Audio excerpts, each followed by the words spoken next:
Shut up and sit down.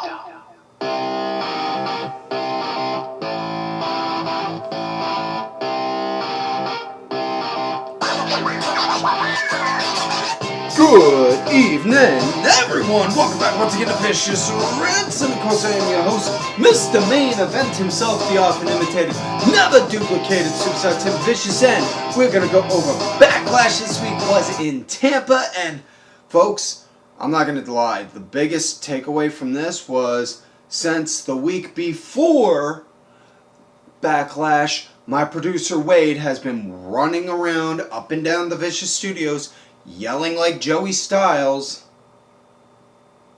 "Yes, Wade, you're not good enough to call Backlash, we know." So much like the song said, shut up, sit down, and let me work. You're the producer, so produce. Anyways, before we get into the show, folks, I want to remind everyone, we are coming up on the main event stream, the main event 24-hour stream Memorial Day weekend.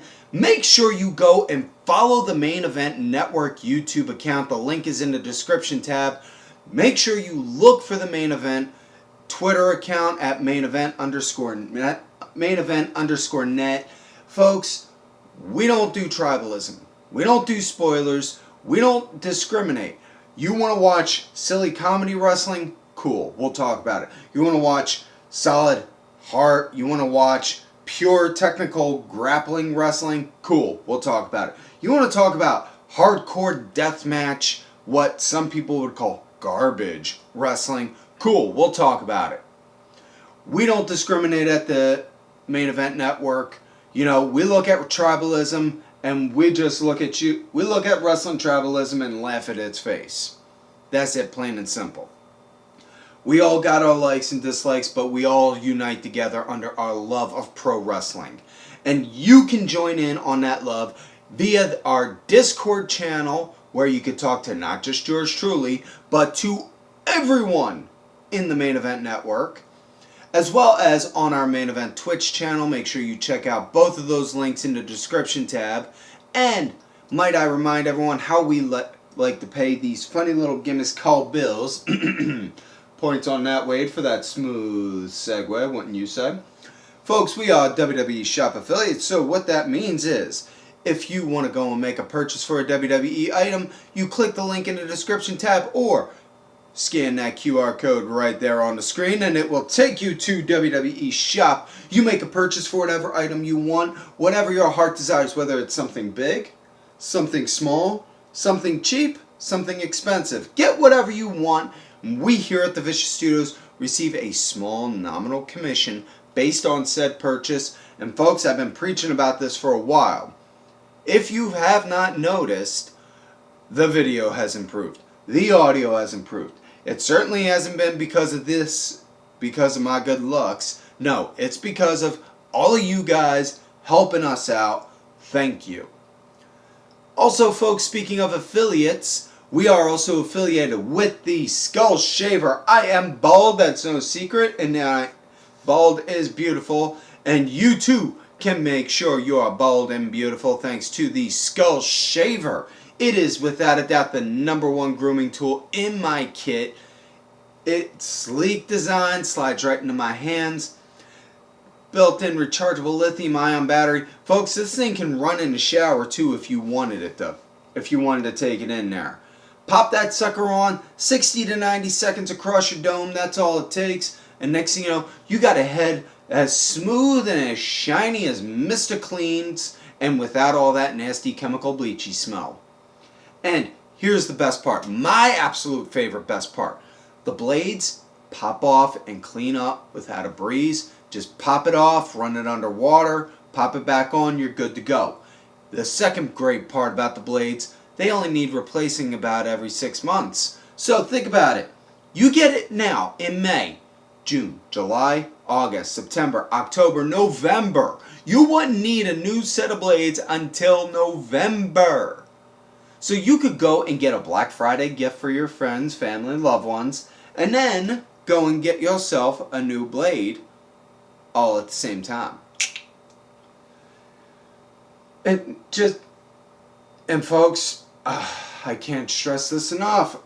it is the best tool out there. It really is. Because not only does it work great for the head, it works for other parts of the bodies as well. You want to get rid of unsightly arm hair? Do it. You want to get rid of unsightly chest hair, much like I have? Do it. And folks, we're up to summertime now. So if you're looking to wear some swimwear and you want to make sure you look good down there, the skull shaver will work down there. You click the link in the description tab, get yourself a skull shaver, get whatever accessories you need, whether it's extra kit, whether it's a kit, extra blades, shaving butter, all that and more. Cannot stress it enough. Now with that said, the OG way to help support the show, telephone, telegram, tell your best friend to go and watch Vicious Rants, and make sure you guys check out whatamaneuver.net for some Vicious Rants apparel. Folks, it is the OG way to help support the show. These shirts are so comfortable. I absolutely love them. It is super soft. I absolutely love it. I'm going to be getting myself some new ones soon. Also, we got tanks, we got tees, we got women's tees, we got toddler tees, we got baby onesies. Folks, we got it all. We got it all. And they are so comfortable. I can't stress that enough. It is the most comfortable shirts I've ever had in my life. Whatamaneuver.net. Make sure you guys check them out. Search for Vicious Rants. Help support the show. Yeah. So with that said, let's get into Backlash. Starting out with Seth Elizabeth Rollins, because his middle name is not frickin' damn it, going up against the big bad booty nephew himself, Bron Breakker. And, well, first things first, we need to address Seth's entrance attire, because I've seen a lot of people making comparisons to WCW's Glacier, and all I'm going to say is no. That wasn't Glacier. That was his cousin, Black Ice. Yeah.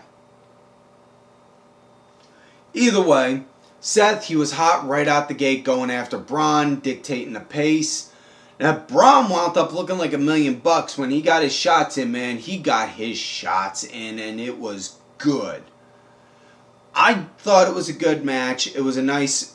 Now, this match was also free on ESPN in the U.S., so I get that they wanted to have it be hot, have a quick hot one at the start, kind of like a free-for-all. And Bron wound up getting the win via a spear, 1, 2, 3. On Raw, there was some shenanigans where Seth came in, ran interference in a trios match between the Vision and the Prophets and Joe Hendry. And so, yeah, if I had to guess, we're going to get Seth and Bron coming up at the Clash in Italy. Excuse me, I'm sorry. Next up, Ole Samizan going up against the one and only Trick Williams for his newly coveted United States Championship. And yes, Little Yachty was with him, because on the 9th day, the gingerbread man rose from the grave and became Little Yachty. So it is written, so it shall come to be. Oh. Okay, I'm going to stop before HR goes and yells at me about making insultive remarks towards somebody's beliefs. Anyways, Trick, he was leading at the start with Sami pulling up the comeback, but my biggest takeaway on this with Sami, hands down, has got to be his expressions. Not just his facial expressions, but his entire body, his body language, his demeanor, the way he's moving with everything. Like, he is in his mind, he's moving like in his mind, he's still a babyface. Even though he knows everyone's hating him. Excuse me. And it's heelish, and it's that, why are you guys booing me? I'm the one that's making sense here. I'm the one saying this doesn't make sense. Why are you cheering for Why are you doing a funeral for a gingerbread man? Just make it make sense, people! And Sami coming at us like that. So, I'm really hoping this pans out really well. Match came to an end when Trick wound up hitting the trick shot on Sami for the 1-2-3. Next up, we had Miz and Kit Wilson going up against the very evil, very nice Danhausen. And if you don't like Danhausen, then you are cursed. And his partner that he made a clone of himself in a cloning machine on SmackDown the Friday night before. And they brought the cloning machine out, and it opened up. We wound up getting a very nice, very evil clone of Danhausen, exactly 1/8 his size. We got a Midgethausen. I'm sorry. Give me. Midgethausen. No, the midget. Now, Minihausen, he could go, man. I was impressed. Minihausen could go, but my God, the Midgethausen. Oh God. Oh, I'm sorry. I haven't laughed this hard and watching a wrestling match. I haven't laughed this hard and enjoyed a wrestling match this much since WeLC. Oh my God. This was so great. And that the best part was when Kit Wilson got the Minihausen, threw him in the cloner, closed and shut the door, and as he's walking away. Next thing you know, see all the lights and smokes and scientific noises going on. Next thing you know, ding, the door opens. What do we see? A horde of Minihausens, a gaggle of Midgethausens, all rushing out to go and get.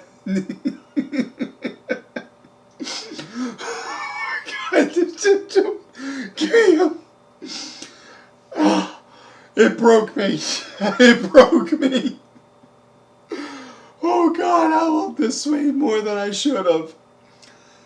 Danhausen wound up getting the win when he cursed Miz and Kit and then did a pump kick onto the Miz for the 1-2-3.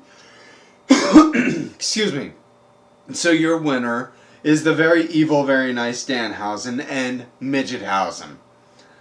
Now, on to a match that I'm not even going to lie, it's heartbreaking.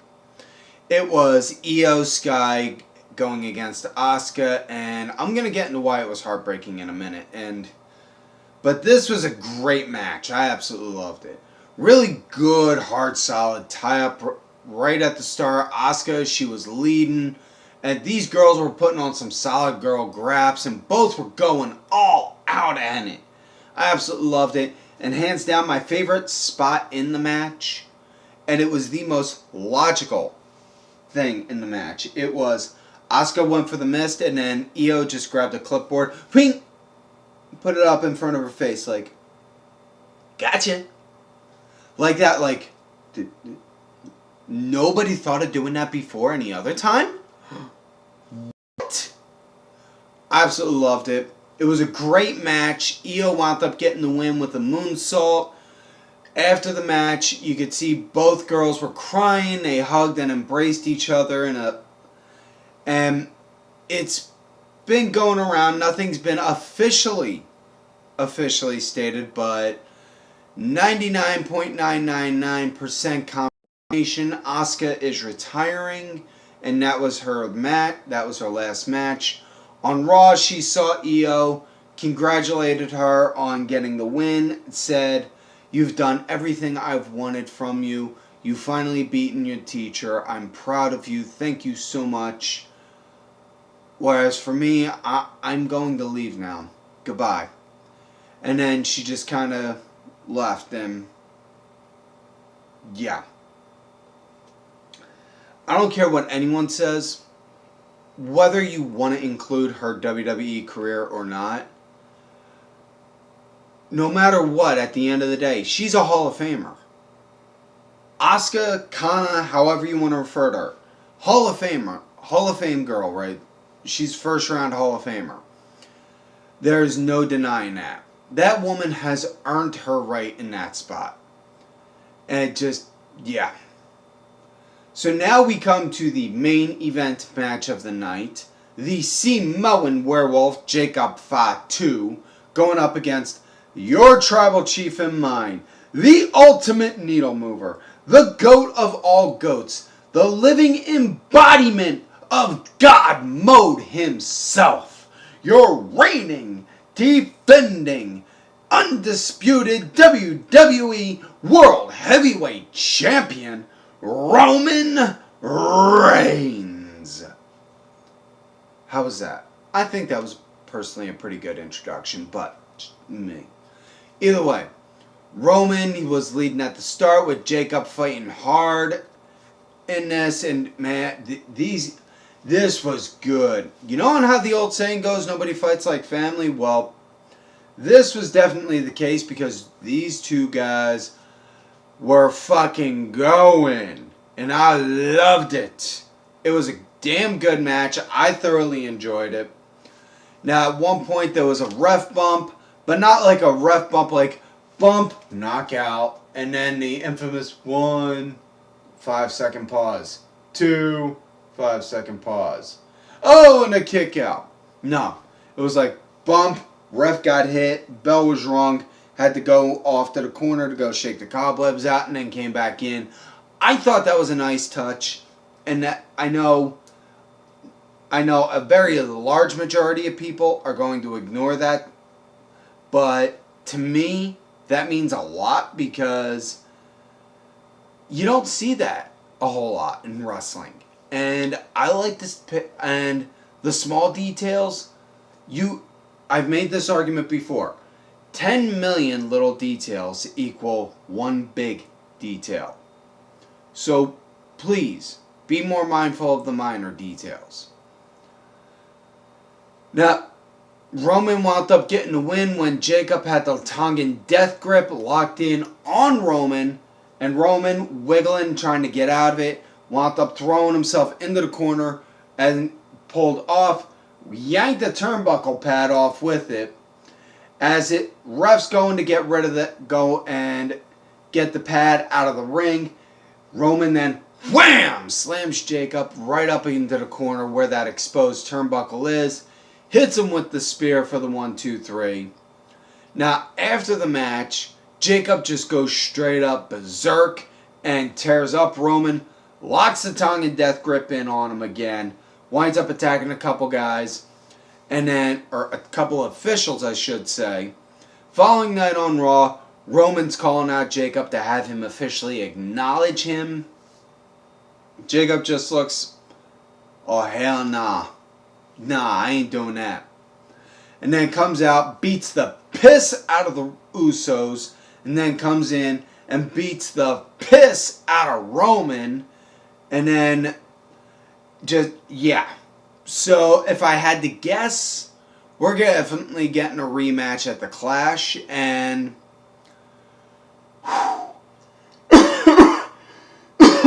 excuse me. The way it's going, I've got to say it's going to be tribal combat. That's me, though. They might say, hey, we're going to do no disqualification. Okay, good. But I'm saying, personally, I think tribal combat would fit the story. But either way, that is it for this week's show, folks. So, please do not forget to like the video, subscribe to the channel, go back, watch some of the other episodes when you can. If you're watching this on video, if you're listening to this on audio, please leave us a 5-star review if you feel we've earned it, or on Apple Podcasts, Spotify, iHeartRadio, wherever you get your podcasts. Thank you to contributor to the show, LFC Lingerie Fighting Championship. They're a little bit of wrestling, a little bit of MMA, a whole lot of attractive women wearing a little bit of nothing. Thank you. Also, folks, do not forget to follow these cool-ass cats out there on the Twitter, X, whatever you want to call it, DSB_IV. Main Event _net, the Main Event Wrestling Network account. Sergeant Curry Pants 3 Count Thursday, D Dryer 1986. I am Tim Vicious out there on all those lovely socials. And like I always tell you guys all the time, if you love me, great. But if you hate me, well.